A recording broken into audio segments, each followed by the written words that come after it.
Hello and welcome to YHTV's Magical Medical Tour. Thank you for joining us today. I'm Christina Suzama, and with me is our wonderful medical guide, Dr. Glenn Woolman. Hello, Dr. Woolman. And greetings to you, Christina. And greetings to everyone, actually. Welcome to Magical Medical Tour. I'm Dr. Glenn Woolman. I will be your medical guide along with Christina today as we travel through another quadrant of the healthcare galaxy in search of optimal health.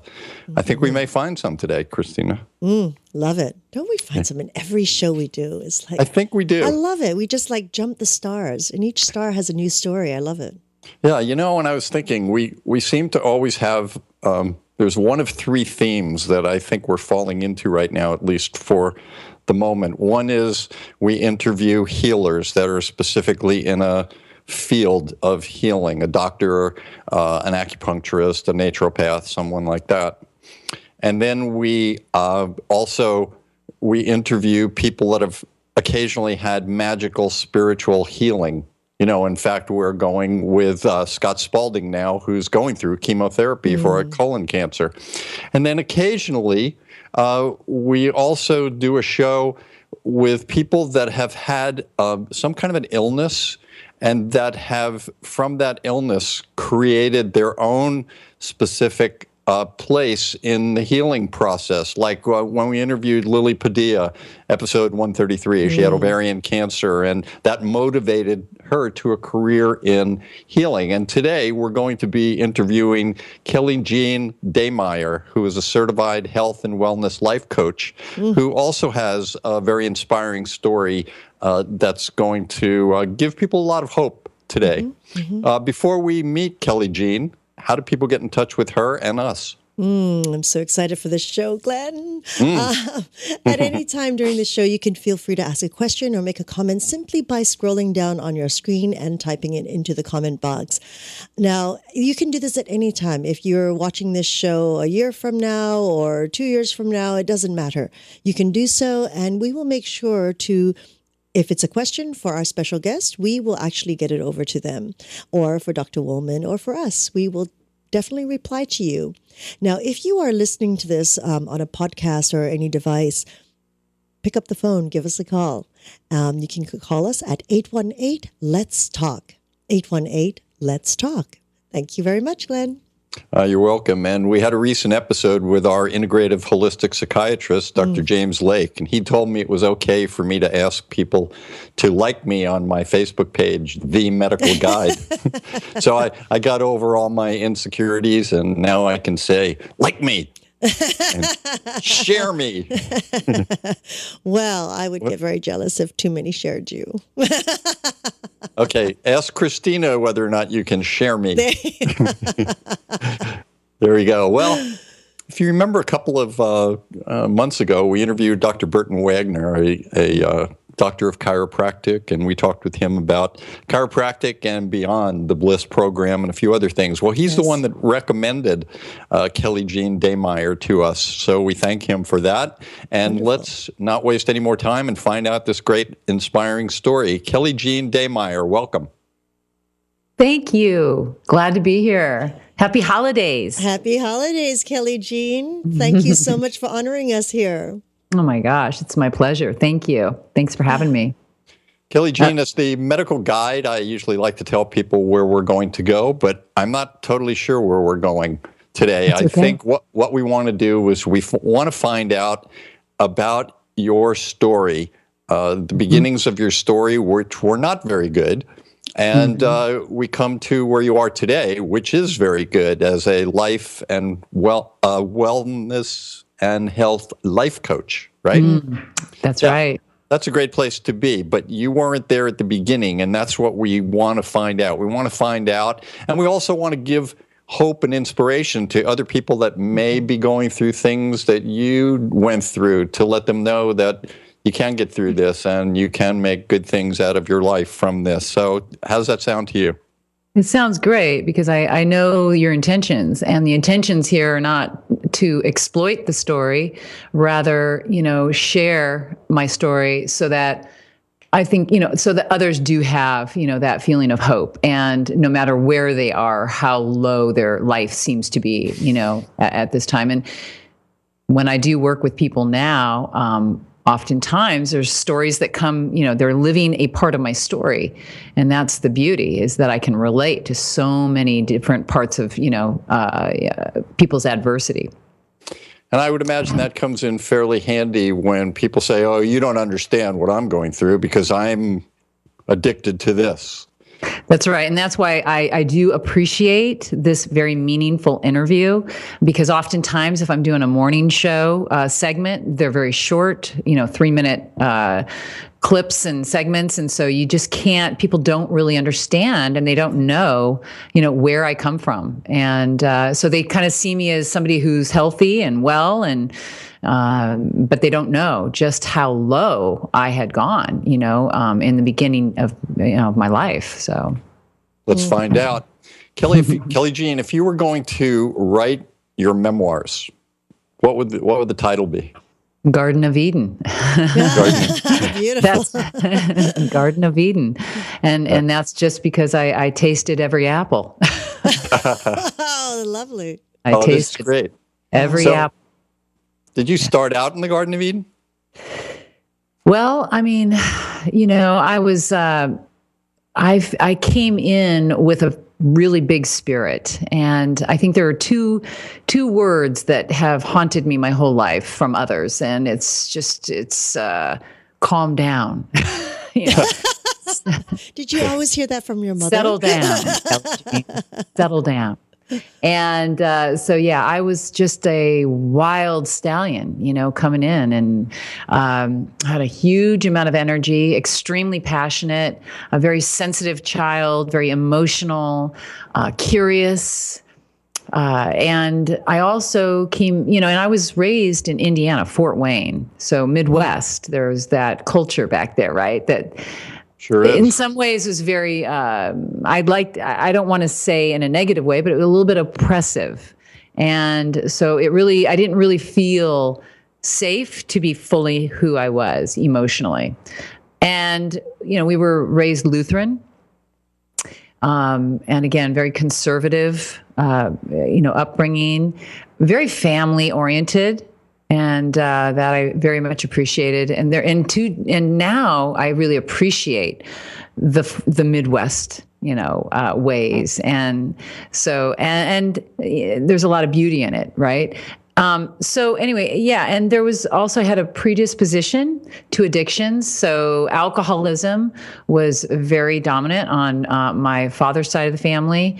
And also depression was very much a part of both sides, my mother's and my father's side. So I came in with, a physiological predisposition to addiction. So coupled with, of course, my personality, which was very high strung and, very independent, very fiery.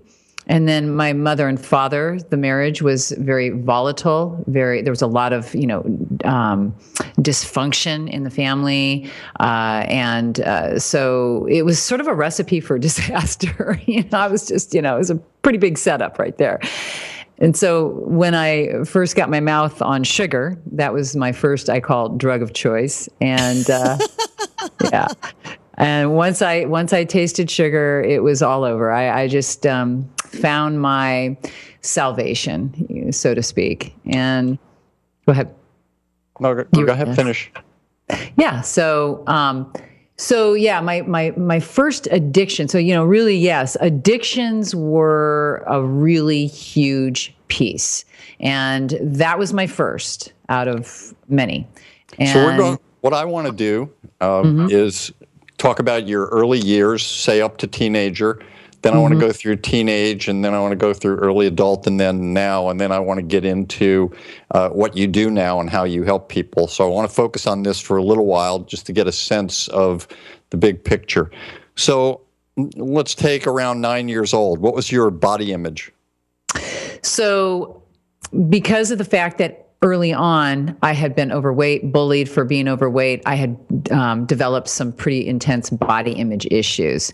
And so all I ever wanted was to be pretty. So by the time I was 9, the divorce had happened between my parents. My mother had moved the three of us to San Diego. I had found a way to control my, weight, get the weight down and start tanning my body. And then I was nominated for Homecoming Princess, and that was my first experience of feeling beautiful. And so I really took that ball and ran with it. And so am I going where you want me to go with this? And so from that experience, it was an unending chase, right? I just had to be pretty. That was all I wanted. And so so that's where the alcoholism started. I started using drugs to curb my appetite, cigarettes. And then, I was winning all these bikini contests. And, so I went from rags to riches, so to speak, from the ugly duckling to, being a bikini icon in San Diego, Miss Mission Beach, 1980. And then came upon my last contest that would have taken me to New York, and I would have had interviews with all the big agents, at the age of 16. It was the Miss Jordache contest, and I lost it by like 2 points, and I really felt I had failed at that point. And it was like my whole world I felt like Cinderella that just, the pumpkin, it was just like everything just fell apart for me internally, emotionally. I dropped out of school, and everything just escalated at that point. And I was out of the house at a very young age, at 16, and I was living with, a man much older than me, and then got into cocaine, and everything escalated, all the addictions and more alcohol, more drugs. My life then, it just like snowballed. And by the end, and this was my bottom, I was living in Mexico, I was crossing the border, and I was topless dancing in San Diego. And, it was a very, very dark place that all of my addictions had taken me, and my self-will. While you were going through all these addictions, and you talk about, the nicotine and the sugar and the cocaine and alcohol, you were maybe trying to fill some voids. Oh, big void. And it was like a bottomless pit there was nothing that could fill me up. And it was, the food especially was really, it was like I would eat, and it was like there was something I was really wanting to just fill and get filled. I could never get filled up. And, of course, once I began to come into a feeling of self-love, and then I understood what that was. But for so many years, I couldn't understand why I couldn't get filled up. I didn't understand that I was trying to fill a void. And so there were, throughout my, in 1987, I was intervened upon for my drug and alcohol addiction. My mother it was a divine intervention that happened. And I surrendered. But it was, she really nailed me to the wall with my alcoholism and very much confronted me heavily one evening. And so I buckled and finally admitted, and was in rehabilitation at Scripps Memorial Hospital about a week after that intervention. And I was I was there for 30 days as an inpatient. I had a spiritual experience in my first week that caused me to totally surrender. And it was very powerful. And so throughout all my years of recovery, and I was in an all-women's recovery home for almost 2 years, and had certainly done, along with a lot of AA meetings, I was doing a lot of therapy as well. And so many therapists would talk up, you've got to love yourself, and it's all about, I just couldn't get it. I didn't understand it. I didn't know what they meant. I don't know if that makes any sense, but it was like they'd speak the words, but nothing was, I didn't understand. And so the binge eating issue didn't get dealt with until my 9th year of sobriety. So I suffered for a lot of years of my sobriety with the binge eating problem. And so it wasn't until then, when I overcame that, and the process of overcoming that was that when I discovered that I had been I had no feel, I was so separated from my soul. Like I didn't even know my soul. Like I was so removed and detached from my soul. So it was a process of writing and really committing to I had a certain boundaries that around my eating that then allowed for me to feel for the first time, right? To feel feelings. This came during your rehab? Well, during rehabilitation, certainly you're going to start experiencing feelings, coming off of alcohol and drugs and being in, group settings and AA meetings. In AA meetings, I began to learn about who I was because other people were sharing very vulnerably. And then all of a sudden I would relate to what it is that they were sharing, right? So then I would identify, oh my gosh, I feel that way too. So I began to get glimpses of who I was because of other people reflecting to me, the pain of what I was really, of what was in me, but I had not been able to identify on my own. Does that make any sense? Because addictions, you're so far away.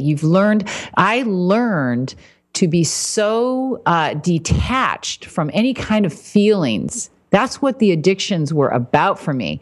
It's like, it's not okay to feel, right? So it was like, I immediately found all the vices to camouflage feelings, to not have to feel them. So, yeah. Kelly Jean, did you have, when you were a child and you were obese and being bullied, was there anything that people were saying to you, family, that were trying to get you? Did they recognize you had a sugar habit, and did they recognize you were addictive, and did they try and say things to you at that point? Oh, absolutely. And what made you not listen? Because the insatiable appetite was so overwhelming that it was like a monster in me that had to get fed. It was like there was, and so it didn't matter what anybody said. It was like what was speaking much more strongly was just the desire to get that need met. Does that make sense? Mm-hmm. It sure does. All I needed was, I just wanted the sugar. I just wanted the food. So yeah, and the pain of what that caused, I mean, as far as being overweight and being bullied, my addiction to the food outweighed it. So, yeah. And may I ask, what about your siblings? Did they have any of these addictions as well? So we all had our own addictions. Yes, my siblings had addictions as well. And without revealing sort of, their story, without them being here, I would say that yes, we all had our own addictions, and yeah. Wow. So, yeah. It was very prevalent. Yeah.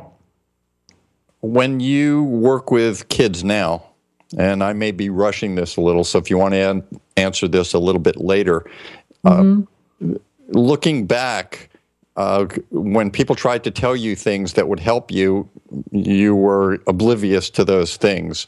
What insights have you learned now that if you were meeting a 9-year-old girl as one of your clients who was being bullied because of obesity, you saw her sugar addiction, and you could actually look at her path and see her living in Mexico, and you could hear the tune that she's going to be dancing to, right?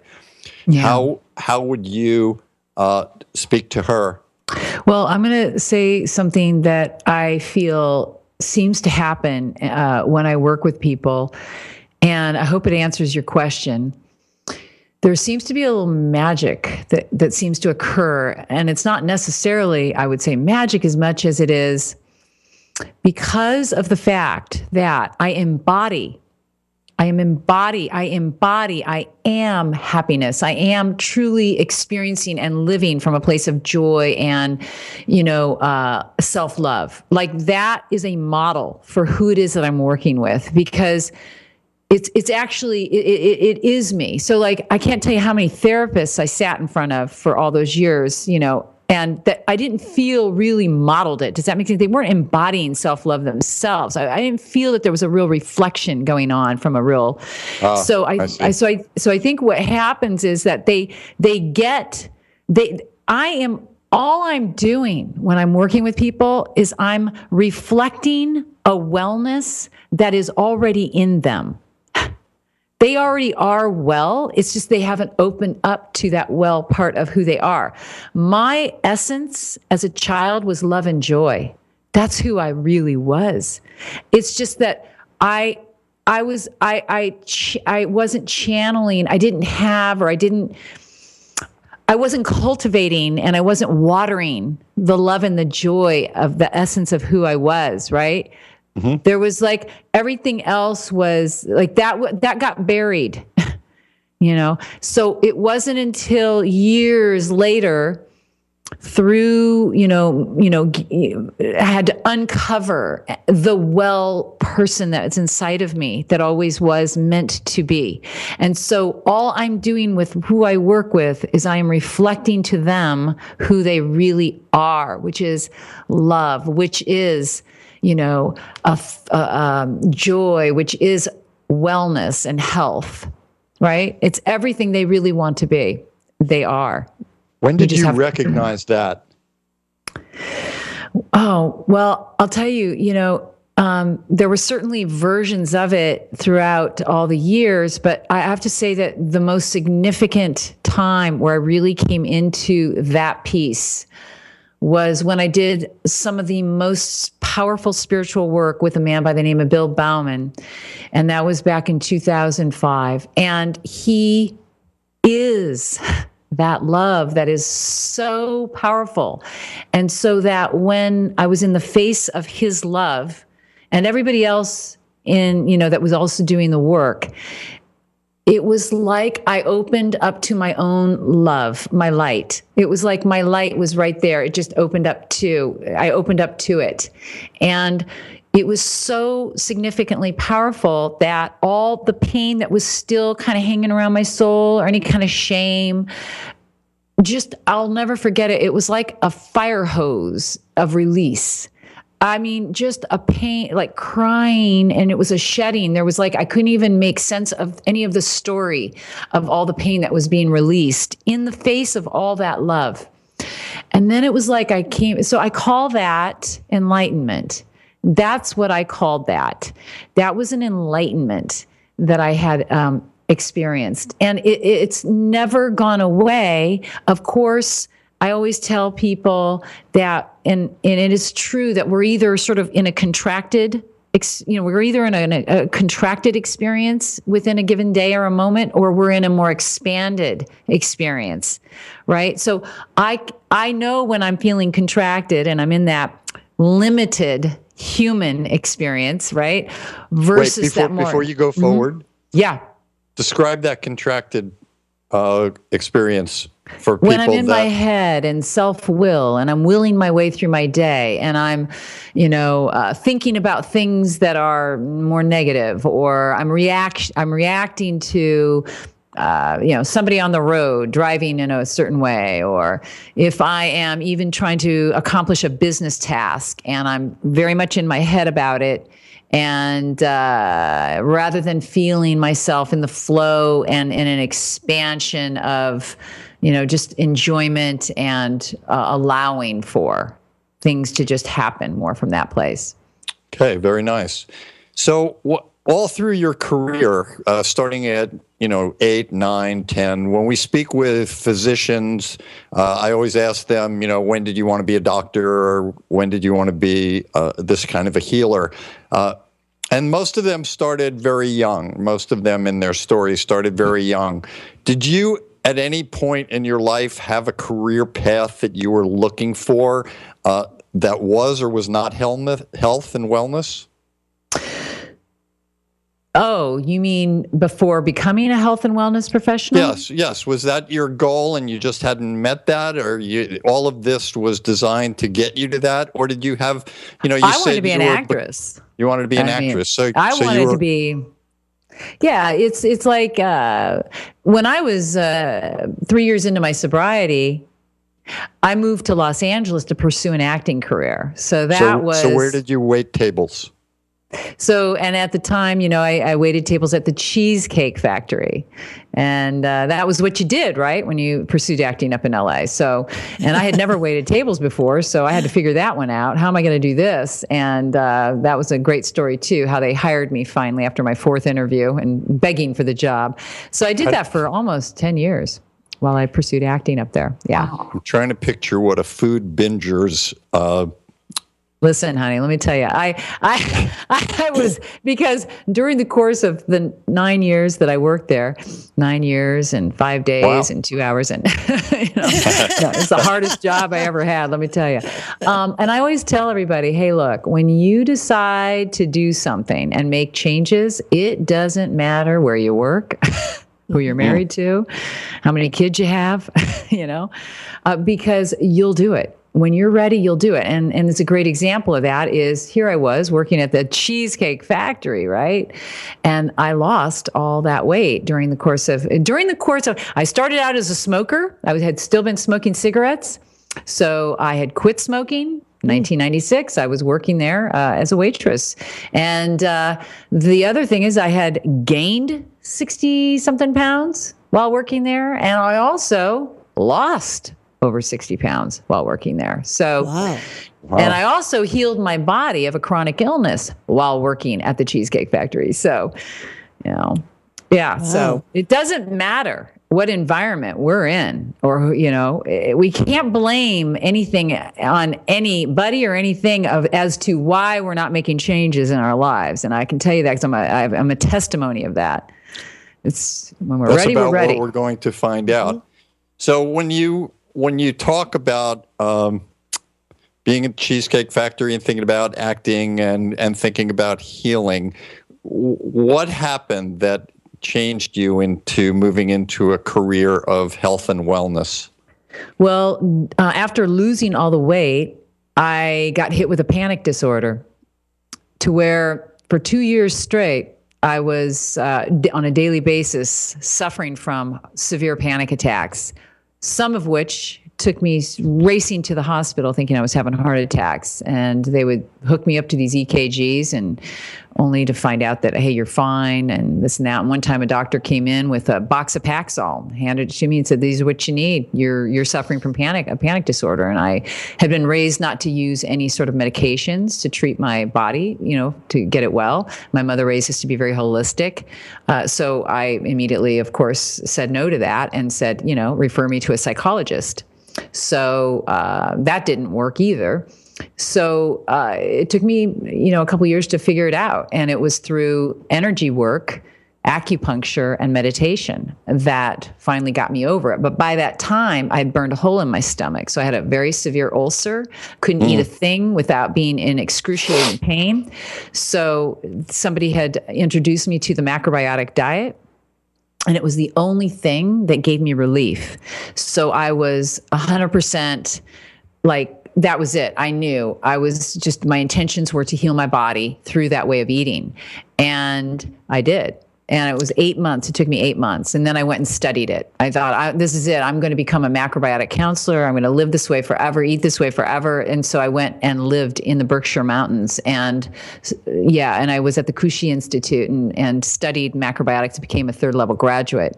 Then came back to Los Angeles thinking that was what I was going to do. And then only 5 years later to find out that it was a vegetarian-based diet, and I had broken down all my proteins. My iron stores were at an all-time low. My immune system was ridiculously low, and I was extremely sick, very, very, very sick. So I had to pick up my pieces again. So that was where I started to get into the health, profession, thinking it was going to be macrobiotics. It's a wonderful way of healing the body. It was, it can be very therapeutic, and there's wonderful aspects to to a macrobiotic way of eating. However, it was not an optimal way of eating for me. It was more of a therapeutic way of eating, but not optimal. And so, go ahead. Well, I was going to I want to stay on the macrobiotics, but you brought up an interesting point for me that I would like you to just briefly clarify. You didn't want to take drugs because you were taught not to take medications, but you had no problem taking street drugs. Exactly. It's just such a contradiction. It is unbelievable. And in fact, I was, there was never a day that I missed taking my handful of vitamins, after having been up all night on cocaine. Hello. Vitamin I'm C. the first to admit, it's called insanity, and there's so many different forms of it, right? I mean, it's like we're all kind of nuts, in some ways, right? One jar of mixed nuts. It just nuts. keeps going. But at least, hey, who knows? I mean, maybe that handful of vitamins kept me alive. I don't know. Yeah, but no doubt it did. No doubt it did. Crazy. Nuts. I'm sure that. Explain macrobiotics just in about 2 or 3 sentences. Yeah, it's the whole study of energy and food. So it's the idea that food is, energy, and, you're eating in accordance to the seasons, and we kind of do it naturally. I mean, let's think about summer, hot, you go for cooling foods, more yin. So you're going for, more fruits and raw vegetables. In the wintertime, we go for more yangizing kind of, baking, butternut squashes and, heartier grains, that kind of thing. So yeah, it's just being in sync and in a rhythm and a flow and being in harmony with the energies of the foods and the energies of the seasons and that kind of thing. And then it gets kind of deep when you're talking about trying to heal your body from a particular illness. And, some illnesses are more yin and yang, and then, how to create a actual way of eating in a macrobiotic way that would promote healing in the body, that kind of thing. So okay, so nutrition became an important part of your healing process, and it also seemed to, at the time when you were coming into some form of enlightenment and moving in a new direction, now you're trying to put together a life for yourself. I love Glenn. He's so organized in his way of thinking, and he's very linear. I really need that because as you can see with my story, it can get all over the map. So yes. Okay, now I have to be a linear. So what's your favorite movie? My favorite movie? The Notebook. I don't even care if you answered it. The Notebook. That's okay. So now you're looking at healing, and you're also still at the Cheesecake Factory? So at this point, I was not. My father passed away in 1999 of a massive heart attack, and it was a real devastating experience. And I left that job about a year after that. There was a certain amount of abundance that I had come into from my father having passed away that allowed for me to have some financial freedom that then gave me, the ability to be able to go and study the macrobiotics. And then when coming back, I was able to then also, begin to spend the money on becoming, a professional, also actually a certified personal trainer first. So I began to, come into that athleticism in me. I was really I've always been an athlete by nature and very much into my body. I was a softball player, in my teens. And so that kind of came out in me, so I became a personal trainer. I was still trying to find my way nutritionally. And so that was when I came into Dr. Schwartzbein's material, the famous endocrinologist up in your neck of the woods in Santa Barbara. Diana there. Schwartzbein. Yeah, we're going to try and get her on our show. She's amazing. She actually, if she only knew, I tell you, she saved my life, really. I mean, in many ways, it was through her, my studying her materials that I began to truly understand the body and brain chemical balance and, balancing the endocrine system through nutrition.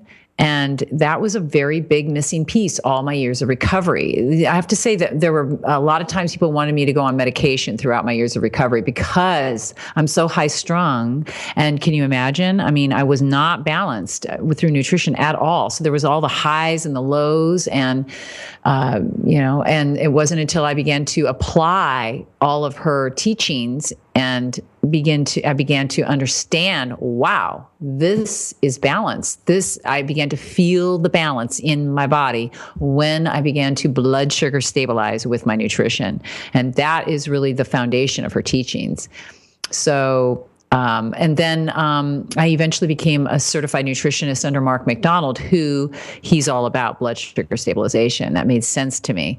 And then I just continued fitness was really what I mastered in early on. I was doing a lot of fitness. I was NASM certified, ACE certified, White Lotus Yoga certified, Mat Pilates certified, every group fitness venue certified, Zumba, everything, NIA, taught it all.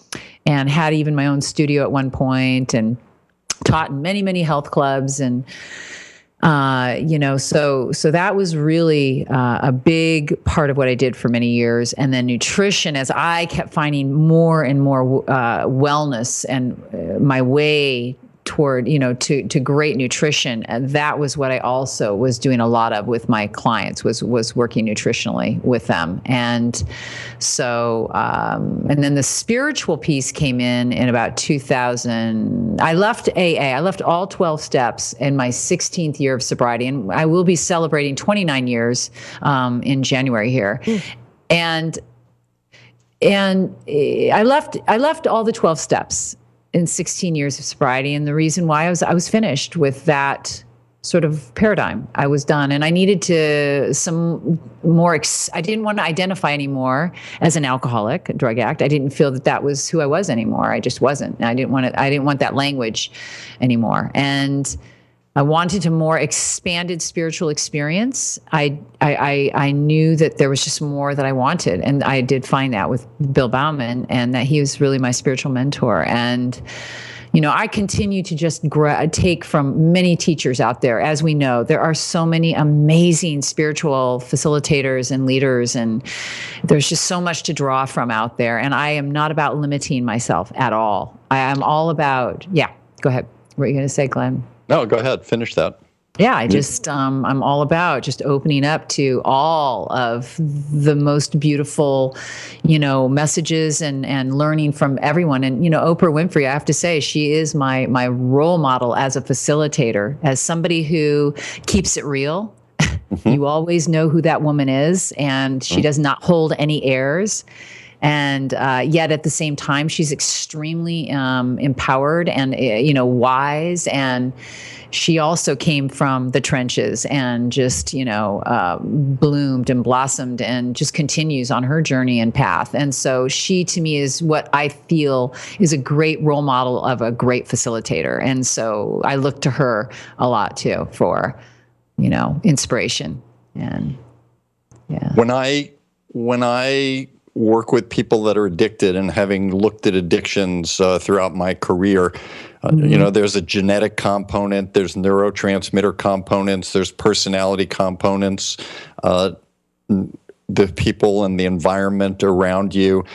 Most people don't actually get cured from an addiction. Some people do, and I'm wondering if you have been cured from addictions, or you've created a new addiction for yourself, and if so, what is that addiction now? Well, I don't even know, Glenn, if I'd want to use that word addiction, because I'm not sure. I wouldn't even say that. I wouldn't even use that word. And do I think that I'm cured from addictions? Let's put it this way. I do not underestimate the power of alcohol in my chemistry. I think I have an allergy to alcohol in my chemistry, in my blood. Once it hits my blood, right. Yes, I think that there's a brain chemical, for sure. We know there's, as the research shows, right? That, without breaking it all down. So I don't underestimate that. What I say, though, is that I choose not to put that in my body, that substance. And we know that sugar, has a very similar effect, right? And, I'd love to say in a perfect world that I never eat sugar, and most of the time I don't. Around the holidays, I party a little bit, but, it's never anymore. Never do I eat anymore from a place of trying to stuff feelings and an insatiable. I have now a different relationship with food, and I do have, self-control over the sugar now, because I'm not stuffing feelings. I'm not running away from feelings. I'm not using it for those purposes. But yes, if I eat sugar, yes, it's like, you can feel it. It's like, wow, I love it. I want it again. It's like, it just has that effect on every single person. It's like, it's not about being an addict or not an addict. Sugar is just got that, effect on most people, right? Right. Well, I was just, as you were speaking about the macrobiotics and a third stage master, and then you went into White Lotus and Matt Pilates and certified, and you listed a number of certifications that you had, it was occurring to me that might be your new form of an addiction. Oh, it's more like I'm just super inspired. I have I'm very passionate and I love life. And when I feel inspired to do something and to pursue something, then I do it. And so for me, it was like Matt Pilates. I love the body and I wanted to learn more and I wanted to learn more and I wanted to learn more. When I was doing fitness, I didn't want to just learn one piece of it. It was like, I knew that there was a lot of value in the Pilates, and really developing the core musculature strength in a variety of different ways. And so for me, I wanted to be very good at what I was doing. And I was also very interested in bringing that whole way of exercising into my body and knowing it and learning it and being able to pass it on to my clients. So now let's talk about your clients. Okay, right. Len. Yeah. Unless you wanted to finish something. I don't even. No, I'm fine. Yeah, You're good. Okay. So, all right. Talking about your clients, who comes to you? I love my clients. I love my clients. I love who comes to you and why do they come to you? I feel it's a spiritual thing. It's a spiritual union. I feel that there is, as much as we are a part of, creating what's happening in our life, I think there's that mystical force that's also bringing us together, right? And I feel that is what's happening between myself and clients. And that's the other thing that I was talking about earlier too. It's when I try to push business and try to push and will somebody coming toward me or wanting my help, then that's not really being in the flow. And what I recognize is that oftentimes if I just sit back and just open up and receive and be willing, and just allow for, then the exact person comes, I get the phone call or, the word of mouth, or it's always perfect timing and it's always the perfect person. So it's a spiritual union, I feel, between myself and others, and we're being brought together. When these people come to you, I'm guessing that when you speak with them, the process is you have long talk with them and you decide.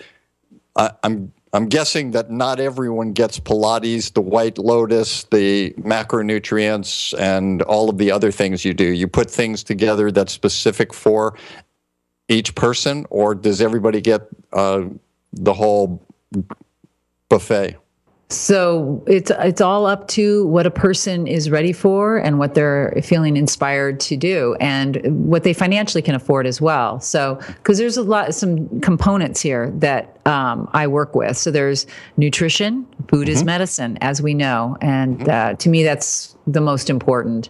There's fitness. There's also supplements, as we know. You're deficient in a vitamin, it can have devastating effects on your entire chemistry, on your And I am now also working with essential oils. Those are powerful, and spirituality. Right? Lifestyle. All of those are very key components to wellness. So yes, the thing that I'm doing is, and there's people that come to me that are open 100% to all of it.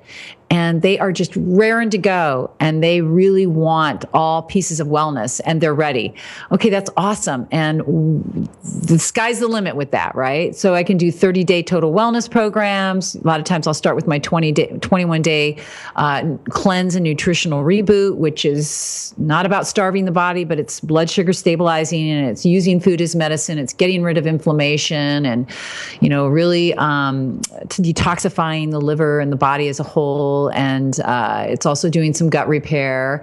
And so it's very powerful. I always call it the fast track to radiant health, if somebody wants to start with that 21-day cleanse. And, and then we, so most of the time I like to start there these days.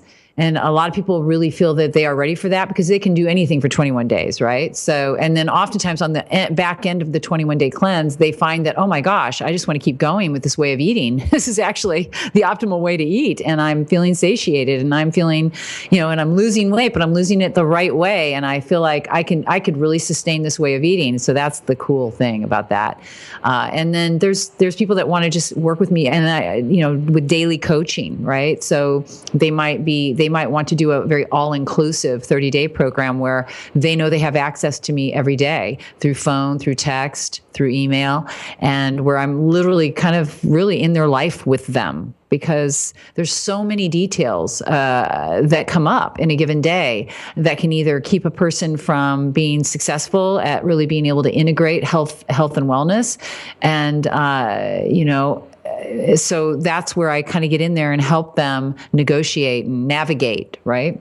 Nice. Then the fitness is separate. I mean, that would be like something that, if they want to, if they live locally and we can, I can do that too with them. I like to do what's called educational fitness programs now, because a lot of people want to be self-sufficient. So I like to go in and really break down what I have found to be the most powerful and most constructive, productive exercises for each muscle group. And, really, breaking those down so they understand their body mechanics, how to really perform those exercises properly. And there's a certain amount of time that I need to spend with them in order to really get that, into them, like, taught to them. And then they're off and going with that on their own. And it's very much addressing the core musculature strength as a whole, right, throughout the entire body, because we know that the core musculature system is really throughout the entire body. And so it's really learning how to activate, all those more intricate muscles that really are gearing us up for longevity and, really help with creating great posture and, having that wonderful ease and flow of movement through life. And you should feel no pain, and you should not be feeling beat up after a workout at all. You should be feeling energized. And we also want to keep the endocrine system healthy and not be breaking down adrenals and thyroid through exercise. And a lot of people are over-exercising and overtraining, and really they're actually in a state of accelerated aging, as you know. So True. And I was very much, guilty of that for many years as a trainer. So I, learned that I was doing that myself. And I actually was, one of the things I was certified in was spinning. I do not do that anymore. And at one point I saw that, oh, wow, I'm never going to heal my adrenals if I continue to spin, And so I stopped teaching it and stopped doing it. And I do other forms of cardio that are much more productive. Kelly Jean, what would you say right now if 9-year-old Kelly Jean came in to see you with her initial problems and all the things that you know about her? What would you say to her now that you think would change her to become better before she had to go through all of the other processes that you went through? Well, first of all, that makes me really emotional. Good. That's my Oprah part. Yeah, you can't. I'm not going to do the ugly cry, though, as Oprah calls it. But that is. Know that. Yeah, she calls it the ugly cry. Is there a beautiful cry? Yeah, well, I think it's all beautiful anyway, to be honest with you. That's a whole nother piece. It's like, would everybody just allow themselves to cry, please? Mm-hmm. Thank you. Yes. Can you just feel and just be real? Even those of us that, we've had these spiritual experiences and we're in this facilitating, role. It's like, just cry. Be real. Yeah. What I would say to that 9-year-old is more than say, I would just, I would absolutely celebrate her and look her in the eyes, and I would tell her just what a magnificent young girl she really is, and how many gifts that she has that we are together going to discover. And I just can't wait to discover all of the most beautiful gifts that you are, and and that you are and that you will. That you're going to experience in yourself. And we're going to do that together, honey. Beautiful. I like that. Yeah. I love, it's great to just be in love, isn't it? With ourselves and with the world. And it is. Do you ever say, do you ever tell someone that you can't work with them? Well, usually it just happens naturally, and it's very rare that has happened, but it has happened because let's face it, as much as you just wish everybody liked you, they don't. And so there's a lot of people that don't get me, and then there's people that do, and there are other people too that say they're ready, but when they're ready, when they hear what it is that they're about to need to do, and they got to take responsibility, right? I can't do the work for them. I can only show them the way, but really the work ends up having to be we are responsible to do the work. And there are people that don't want to have to really, when it comes down to it, make the changes. They're not ready yet. So, I've never said I can't. I can't even remember if there was like a person that I said, I can't work with you. I think it just happened in the conversation. You could just feel it wasn't going to go anywhere. Right. Right. I have that as a medical guide also. I can tell people about sugar, but I can't go to their house and remove it from the pantry or stop their arm from flexing. And sometimes it becomes one of those things where, it's nice to have them as a client and you're hoping that they can get it. But at some point you have to say, you have to do the work. And if you're not doing the work, I don't feel comfortable in this process anymore. And I think that you want to work with people that really have a respect for you, and they trust you, and they're willing to take direction. And that's when the work gets done, and that's when all the magic happens. It's the clients that are the most receptive to my love and to my help, and they're very open, and they receive all of what it is that I have to offer. And then all of me comes forth. It's interesting when there's people that have blocks, then there's parts of me that block, right? As a facilitator, I can't give forth as much as I have to offer at that point. And that's just because they're only able to receive certain parts, which I have to learn to be okay with. Just give what it is that they're ready for, and be okay with not giving them perhaps as much as I'd like to give them. Does that make sense? So I'm always learning too, to just follow their lead as well. Know when to nudge them a little further, and know when to not. Beautifully said. I have a question. You are in health and wellness and coaching and personal training. So you're in the area where lots of things are always coming out. There's the newest piece of exercise equipment. There's the newest exercise dance craze or something like that. What do you see coming out in the future? I think that sometimes I get a little bit disturbed by all of the new and out of the box kind of stuff that's out there. I think it's like, can we just why do we have to make it look like a big circus out there? Exercise and people are thinking, it's like bigger and faster is better, and it's not. Right. And it's how people are getting injured, and it's it's like, for me with exercise, it's about really being smart. And it's, somebody called my way of exercising as mindful sculpting. Nice. And that is what I approach. That's how I approach fitness now. It's more mindful sculpting. And I'm 51. I'm in full menopause. I feel like $1 million. I feel like better than I did in my 20s. I mean, well, let's face it, my 20s, anybody would feel better in their 20s than I. But That's funny. That's actually very funny. But I mean, I don't have any pain, no joint achiness. I have no injuries. I have none of that. And my body is flexible and I'm agile and I feel the depths of my core strength. I think you probably know what I mean. It's because of the way that I train my body. And so, no, I am not, you won't see me doing a lot of functional training where I used to, and I'm trained in that. And for years, I did do a lot of that. But I do a lot of more mindful sculpting. I do a little bit of high intensity interval training, but no more than 20 minutes at a time.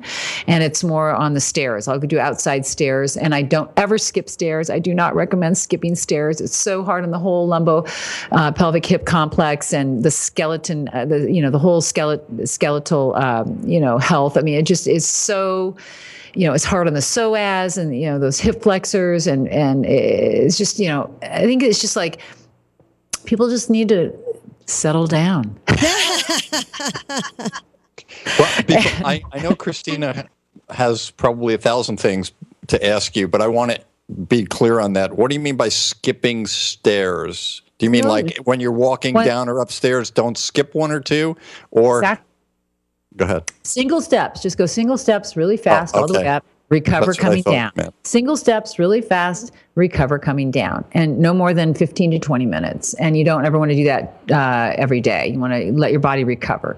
And so that's that, post-exercise oxygen consumption, that they call it. And so, it really keeps your metabolism up and for the rest of the day. And, so it really kicks up the metabolism, but it's very easy on the adrenals and it doesn't hurt the thyroid or the adrenals. So that's what we want. It's when you keep the heart rate elevated for long periods of time, right? We're not designed for that, right? And so we end up going into that fight or flight, right? For 45 minutes to an hour. And then that's when the body's storing the fat. It's, the adrenals are just, going into the answer. It's like putting the pedal to the metal, for a long period of time. And it's draining and it just causes the adrenals eventually to a lot of the time wear down. And then that also affects the thyroid, as you know. And so there's a lot of people in a state of accelerated aging because of the way that they're approaching their fitness. So, I mean, I could just stand on a soapbox for days on this one. But, it's hard to get people to listen, and it was hard to get myself to cooperate with that whole new paradigm because I was very much, I guess, addicted, Glenn, to over-exercising. And there you go. Now I feel better. You feel better now? Okay. Kelly Jean, I have a question about your work with children. Do you find that, of course, the parents have to make the decision to bring the child to you. Do you find that a lot of parents by that stage is quite cooperative with the work that you do with the child? I mean, are they also present in the room?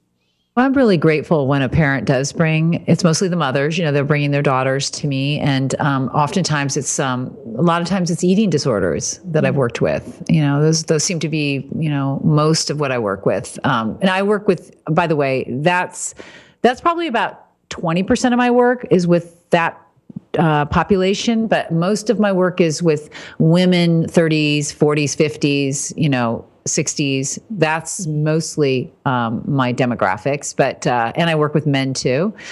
Yes, and so it's just a real joy when I'm brought a young child to work with. Oh my gosh! And usually they're in their teens or they're young adults, and the body image issues or they have eating disorders, and so they're very cooperative, yes, and also they're very, most of these mothers are just beside themselves, wanting desperately to, get their daughter's help. And so I just am very honored when they come to me, and I'm very careful to be respectful too of the boundaries and what it is that they're comfortable with me talking about, or, how they want me, I'm very much collaborative with them. And so I know I know how to approach the situation that's going to work for everybody. So yeah, and we have like very in-depth talks before I start working with their child, and just really listening. I think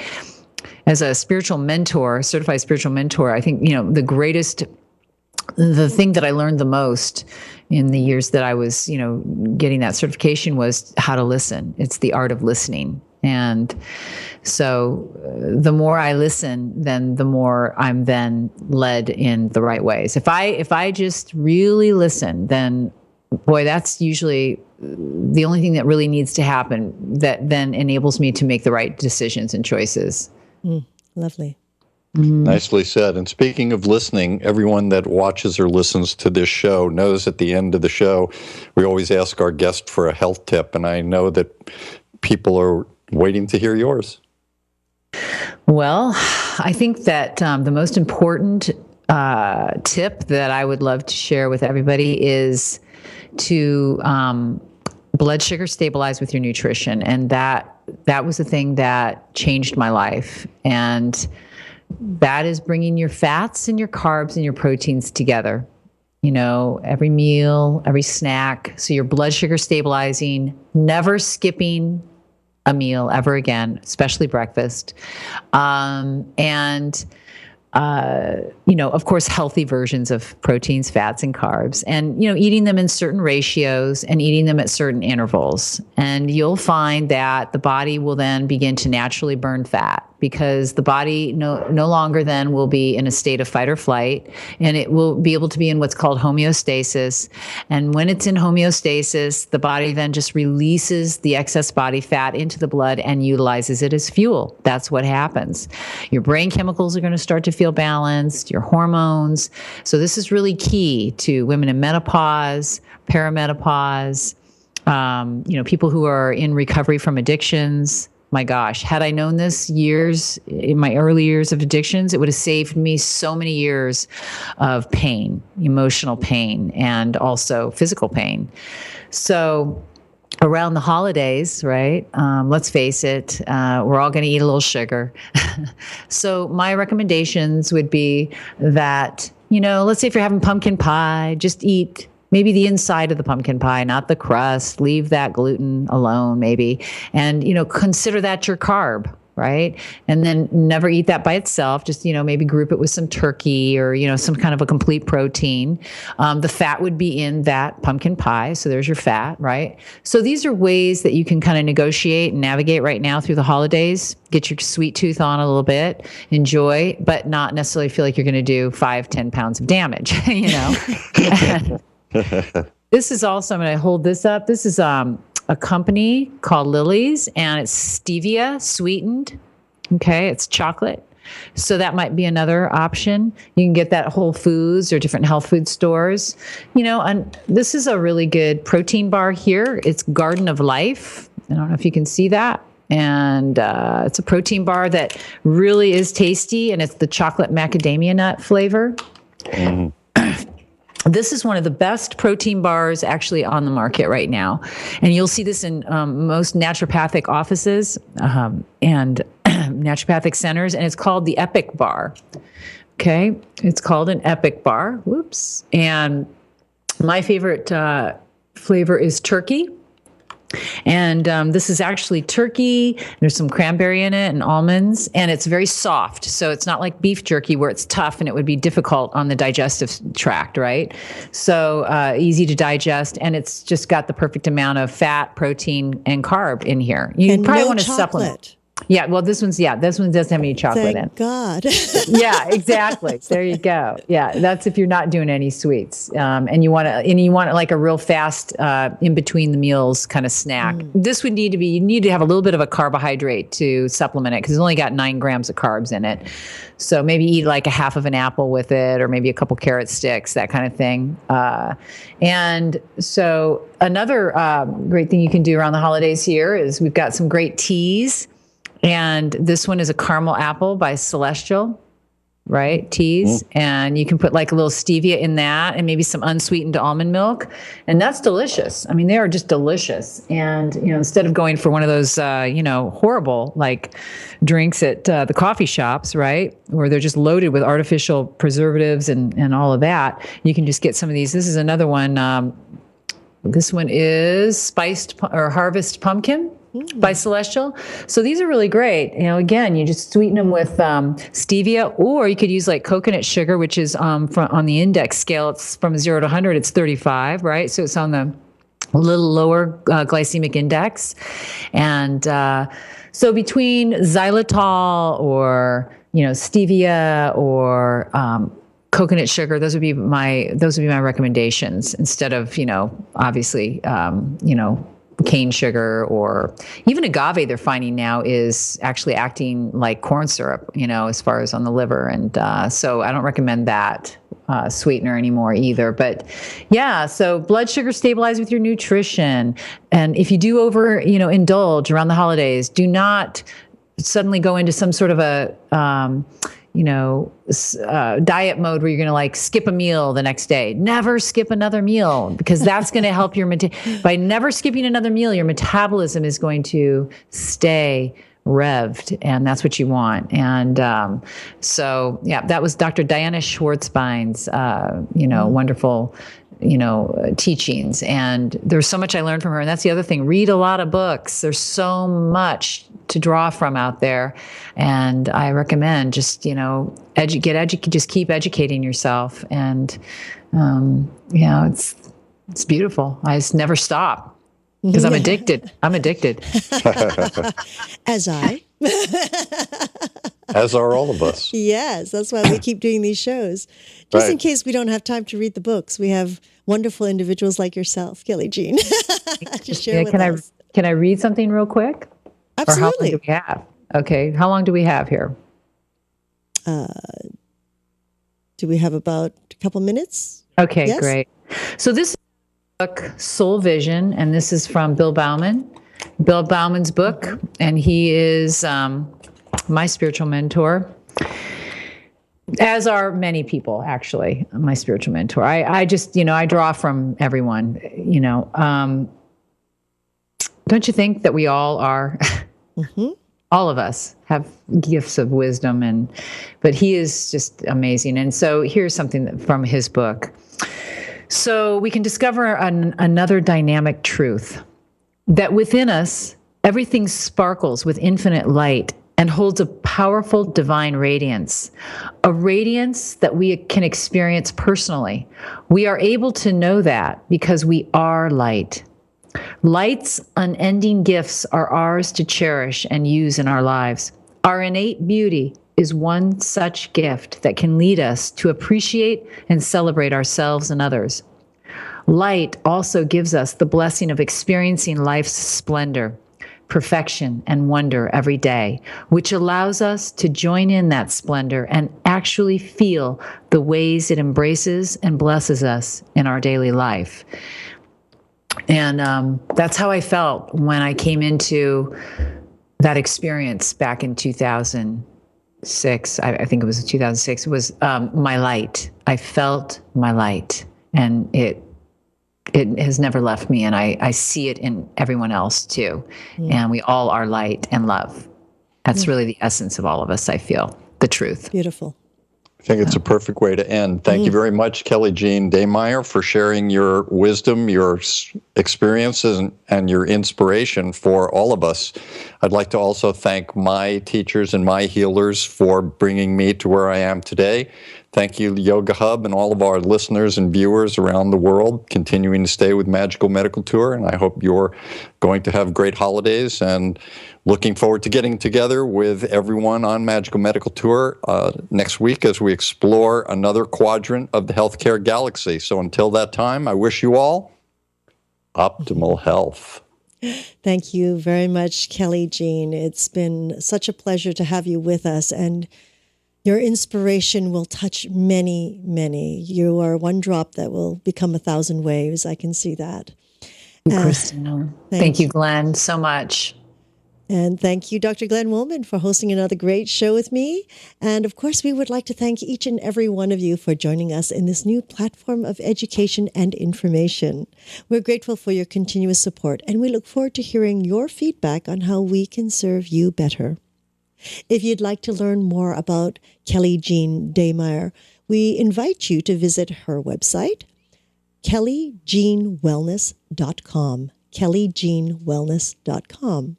And if you'd like to connect with Dr. Glenn Woolman, do so through his website, glennwoolman.com, where you can learn about his Metaphor Square Breath. And of course, you have to like him on Facebook. I give permission to share him. Oh. And of course, as I say over and over, we love your feedback and comments and suggestions. Don't hesitate. Give us a call or type it into the comment boxes. We will definitely get back to you. And again, give us a call at 818-LETS-TALK, 818-LETS-TALK. Thank you again for joining us today. And until next time, namaste.